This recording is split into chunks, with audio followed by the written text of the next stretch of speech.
Hi guys! Ngayong araw, ang ulam natin ay munggo na may sutanghon.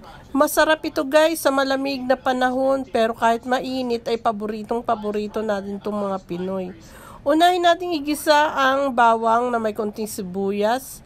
At hayan, sa labas kami nagluluto.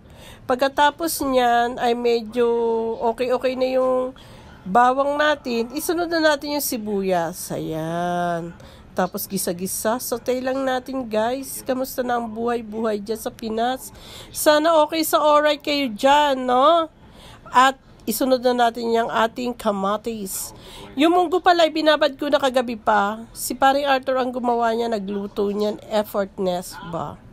Tapos, yan, hindi pala ako nagluto at siya ang nagluto. Ngayon, pinakuluan niya ng maaga, alas 5 pa lang na madaling araw, nagpapakulo na siya alas 5 pa lang ay nagluluto na siya ng munggo para daw malambot na. Kasi kakainin namin sa almusal. Black pepper, Himalayan salt. Oh, galing ni paring Arthur magluto ah. Mayroon pa yang kasamang dato puti, soy sauce, hindi yan sponsor ha. Konti lang, konti. At lagyan ng napakaraming malunggay at syempre may ampalaya yan. So, healthy na tayo niyan. Kahit na nakitang ating tuhod ay tira baga. Okay, so ayan. Pinadamihan ko talaga ng gulay yan. Kasi para hindi na kami mag-rice dahil carbs na yung sutanghon. Okay guys, ngayon, ganun kabilis, ganun kadali. At ganun kadaling magluto si paring Arthur. Okay, ayan na ang sutanghon.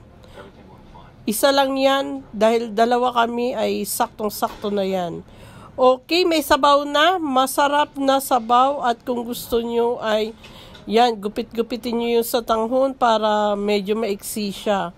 Okay, maraming pong salamat. At yan ang aking sutanghon loaded ng malunggay. Thank you for watching.